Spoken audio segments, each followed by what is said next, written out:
बिस्मिल्लाहिर्रहमानिर्रहीम अस्सलाम वालेकुम स्टूडेंट्स। जी स्टूडेंट्स, बात करनी है आज हमने इको 402 के लेसन नंबर 39 की। 38 तक तो ऑलरेडी अपलोड है, ठीक है। आज 39 में अपलोड कर रहा हूँ। मोनोपोलिस्टिक कंपटीशन, ये कह लें कि मिक्स माल है परफेक्ट कंपटीशन और मोनोपोली का। परफेक्ट कंपटीशन के अंदर क्या होता है? Large number of buyers, large number of sellers, free entry, free exit, ठीक है, और होमोजीनियस प्रोडक्ट्स। इसके अंदर सिर्फ ये टर्मिनोलॉजी चेंज होती है, होमोजीनियस की बजाय से डिफरेंशिएटेड या हेट्रोजीनियस प्रोडक्ट होती है। अब हेट्रोजीनियस से मुराद क्या है? मोनोपोली में होता ही एक ही सप्लायर है, या दो चार है तो उन्होंने कॉम्बिनेशन बना लिया, वो एक ही सप्लायर बन गया। वो भी यहाँ पे सप्लायर्स तो ज़्यादा होते हैं, फ्री एंट्री एग्जिट है, लेकिन डिफरेंशिएटेड प्रोडक्ट है या उसमें वो हेट्रोजीनियस प्रोडक्ट है। अब इसमें है क्या बेसिकली? देखें जी, मिसाल उसने दी है टूथपेस्ट की। टूथपेस्ट में ब्रांड जे एक ब्रांड है या एक क्वालिटी है उनकी, या एक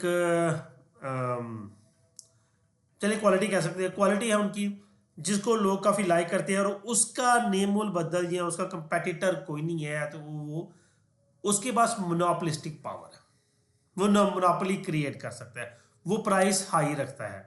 अब इसकी मिसाल आप ले लें, जैसे एप्पल है। एप्पल के जो फ़ोन्स हैं, बाकी एंड्रॉयड में तो सैमसंग टॉप पे है, लेकिन एप्पल वन एंड ओनली है।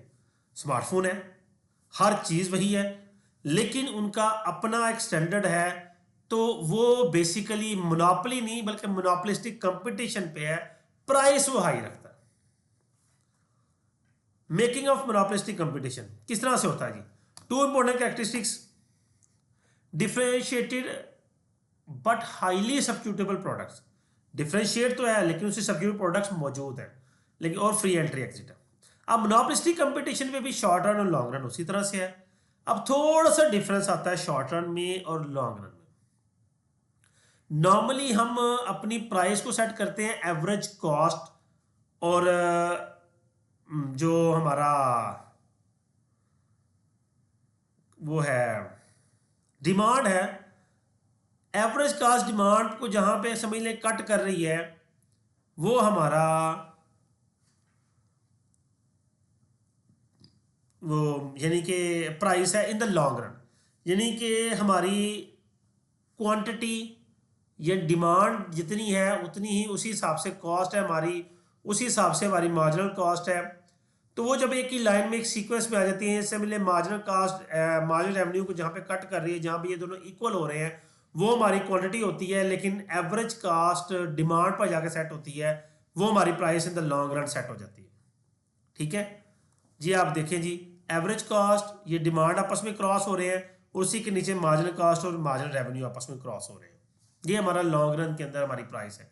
लेकिन शॉर्ट रन के अंदर थोड़ा सा सीक्वेंस चेंज होता है, होना सेम यही है कि जो मार्जिनल कॉस्ट और मार्जिनल रेवेन्यू जहां पे कट हो रहा है वो हमारा क्वांटिटी है, लेकिन वो प्राइस सेट नहीं होती। प्राइस बेसिकली डिमांड के मुताबिक सेट होती है। वो यहां भी यही है, यहां भी यही है। लेकिन इस सूरत में शॉर्ट रन में एवरेज कास्ट सम हो करीब होती है मार्जिनल कास्ट और मार्जिनल रेवेन्यू के करीब करीब होती है, जबकि डिमांड हाई होती है शॉर्ट रन में।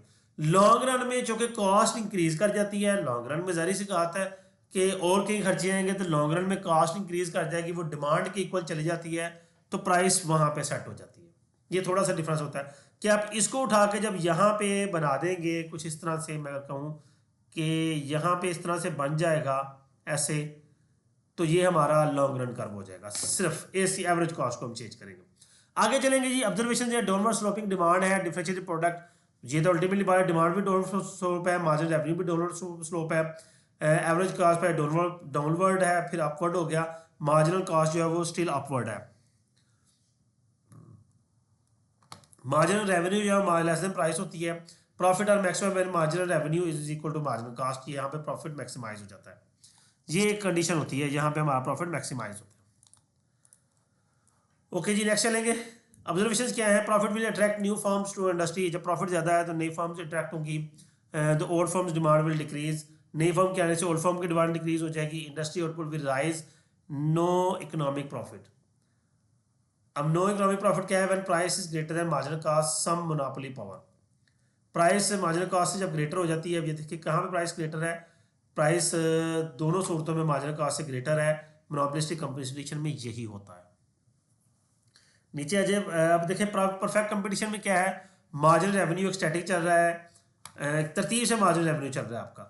हर अगली प्रोडक्ट का रेवेन्यू सेम है क्योंकि परफेक्ट कंपटीशन है ना। लेकिन मोनोपोलिस्टिक कंपटीशन मार्जिनल रेवेन्यू आपका डिक्लाइन कर रहा है। मार्जिनल कॉस्ट सेम है, average cost downward and upward slope है। मोनोपोलिस्टिक कंपनी में डिमांड इफेक्ट करती है। क्यों? क्योंकि आपकी प्रोडक्ट डिफरेंशिएट कर रही है। नेक्स्ट चलते हैं जी, monopolistic competition and economic efficiency. Monopoly power yield a higher price than perfect competition if the price was lower to the point where MC is equal to D1। Consumer surplus would increase by the shaded triangle. ये तो ठीक हो गया जी। Question है, if the market becomes competitive what would happen to output and price? Should monopolistic company be regulated? ये अभी question है, मैं थोड़ा सा आपको बता दूं कि मार्केट जब कंपेटिटिव हो और प्रोडक्ट होमोजीनियस हो तो परफेक्ट कंपटीशन हो जाता है। लेकिन अगर प्रोडक्ट हेट्रोजीनियस या डिफरेंशिएटेड है तो फिर जो मोनोपोलिस्टिक कंपटीशन है वो रेगुलेट होगा, मौजूद होगा। नेक्स्ट आता है हमारे पास जी लेसन 40 है जी, ओलिगोपली। ओलिगोपली को हम नेक्स्ट देखेंगे क्योंकि ये मोनोपोलिस्टिक कंपटीशन था तो इसको याद ही रखते हैं। ओलिगोपली इंशाल्लाह नेक्स्ट क्लास में डिस्कस करेंगे जी। स्टूडेंट्स उम्मीद करता हूँ कि लेक्चर आपके लिए अंडरस्टैंडिंग होगा। वीडियो को लाइक कीजिएगा, कमेंट कीजिएगा, अपना ख्याल रखिएगा। अल्लाह हाफिज़।